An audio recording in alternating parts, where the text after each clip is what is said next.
भगवान, बारिश आने वाली है और ये आदमी तक बाहर लकड़ियाँ लेने नहीं गया। क्या करूँ मैं इसका? भगवान मेरी शादी इससे क्यों करवाई?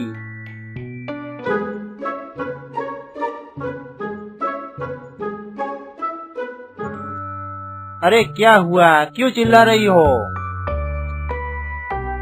अभी बारिश आने वाली है, तुम्हें शर्म नहीं आती? अरे बाबा, चिल्ला क्यों रही हो? अभी जाता हूँ ना, जंगल जाके लकड़ियाँ ले आता हूँ। इसमें कौन सी बड़ी बात है? इसमें क्या चिल्लाना हुआ? हाँ तो जल्दी जाओ।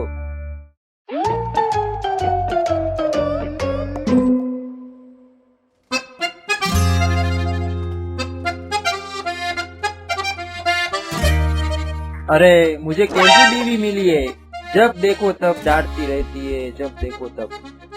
कभी घर में चैन से बैठने भी नहीं देती, और ऊपर से ये बारिश, उसको अभी आना था।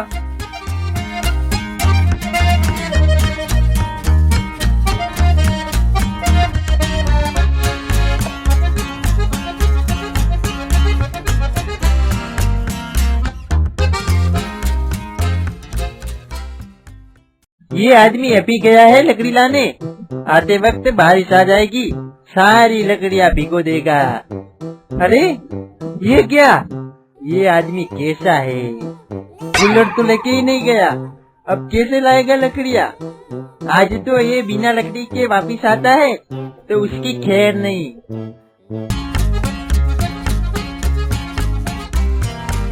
कहाँ से लकड़ियाँ लेना शुरू करूँ?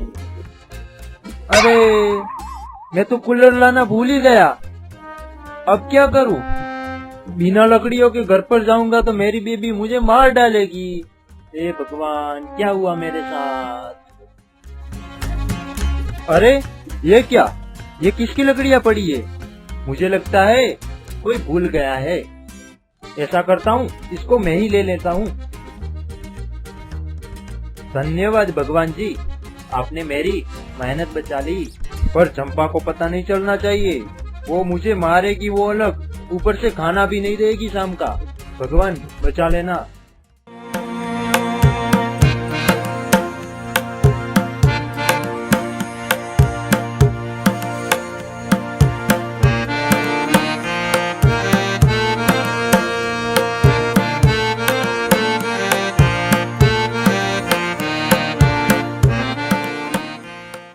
चंपा, ओ चंपा, जरा बाहर आना, मैं लकड़ियाँ लेके आ गया। अरे वाह, तुम तो जल्दी आ गए, कहीं से चोरी तो नहीं की ना? अरे चंपा, कैसी बात कर रही हो तुम? मैंने खुद अपने हाथों से उठा के लकड़ियाँ में लेके आया हूँ। दाल में कुछ काला लग रहा है। चलो चलो, अभी मैं हाथ पैर धो लेता हूँ, तुम खाने की तैयारी करो।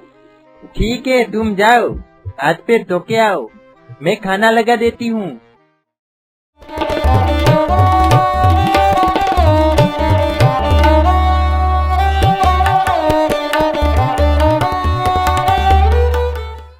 चंपा मौसी, ओ चंपा मौसी, क्या हुआ? ये लकड़ियाँ आपने कहाँ से लाई है?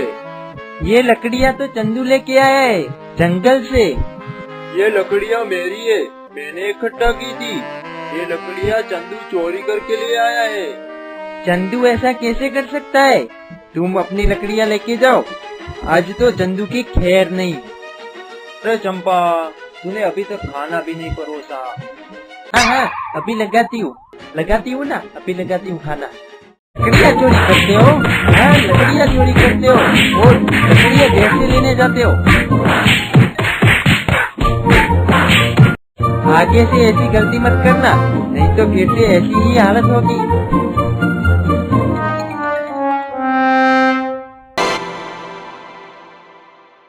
यह कहानी है एक छोटे से गांव रामपुर की, जहाँ दो किसान रहते थे, रमेश और गोपाल। गोपाल ईमानदार और सच्चा इंसान था, जबकि रमेश चालाक और थोड़ा लालची था। दोनों अपने अपने खेत में काम कर रहे थे। तभी रमेश बोला, गोपाल भाई देखो ना, बारिश भी नहीं हो रही, लगता है इस बार भी फसल अच्छी नहीं होगी। हाँ भाई, लेकिन हम मेहनत के अलावा कर भी क्या सकते हैं? लेकिन भगवान सब देख रहा है। और दोपहर का समय हो गया था, तभी दोनों अपने घर की ओर चल देते हैं। इस बार तो फसल भी इतनी अच्छी नहीं है। ऐसा करता हूँ, आज शाम सरकारी गोदाम जाकर अच्छे बीज चुरा लेता हूँ, जिससे कम पानी में भी अच्छी फसल होगी।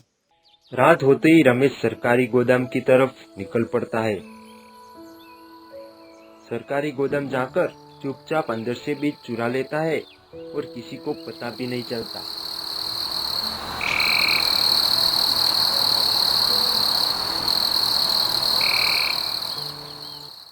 दो दिन बाद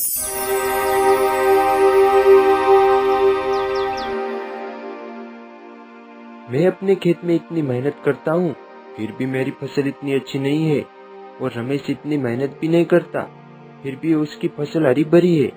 मुझे लगता है रमेश ने सरकारी गोदाम से ही बीज चुराए हैं। 5 दिन बाद जब मुखिया जी दूसरे गांव से अपने घर आते हैं, तब वो सरकारी गोदाम की ओर एक चक्कर लगाने आते हैं। तभी उनको पता चलता है कि इसमें से थोड़े बीज चोरी हो गए हैं। रामू, ओ रामू, इधर आओ। जी साहब, यहाँ से बीज किसने चोरी किए हैं? माफ करना साहब, पर मुझे तो पता ही नहीं है। मैं तो रात में सो जाता हूँ, मुझे तो नींद की बीमारी है। ऐसा कैसे हो सकता है?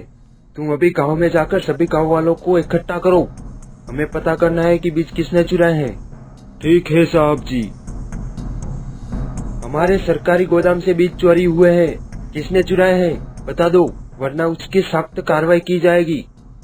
गोपाल को पता था कि बीज रमेश ने ही चुराए हैं, पर वो किसी की शिकायत नहीं करता, यही उसकी ईमानदारी थी। दूसरे दिन मुखिया जी ने सरकारी अफसर को खेत में बोए बीज की जांच करने बुलाते हैं। हमको सरकार ने भेजा है, जिस किसान ने अपने फसल में अच्छी मेहनत की है उसको इनाम मिलेगा। साहब जी, हमारे गांव में सिर्फ रमेश के खेत की ही फसल हरी भरी है। चलो रमेश के खेत में चलते हैं। रमेश के खेत की जांच करने पर पता चलता है कि रमेश ने सरकारी गोदाम के बीज ही बोए हैं। रमेश, तुम्हारी फसल अच्छी है, तुमको मुखिया जी के पास चलना होगा, और गोपाल तुम भी चलो। पर साहब जी, मैं क्यों आपके साथ चलूं? मेरी तो फसल भी इतनी अच्छी नहीं है।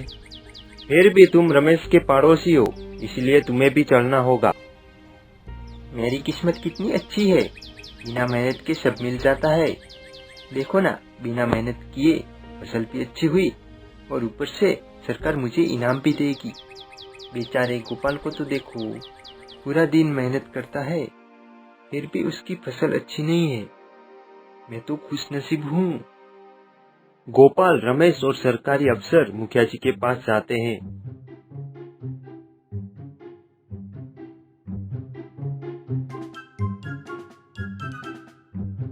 रमेश, तुम्हें शर्म नहीं आई सरकारी गोदाम से बीज चोरी करते हुए? नहीं नहीं मुखिया जी, मैंने बीज नहीं चुराए। तो क्या मैंने बीज चुराए हैं? हाँ मुखिया जी, तभी मैं सोचूं कि मेरी फसल मेहनत करने के बाद भी इतनी अच्छी नहीं है, और रमेश ने मेहनत किए बगैर इतनी अच्छी फसल कैसे उगाई? मुखिया जी, सरकारी गोदाम से रमेश ने ही बीज चुराए हैं। माफ करना मुखिया जी, मुझसे गलती हो गई, आगे से चोरी नहीं करूँगा। इसकी तुम्हें सजा मिलेगी।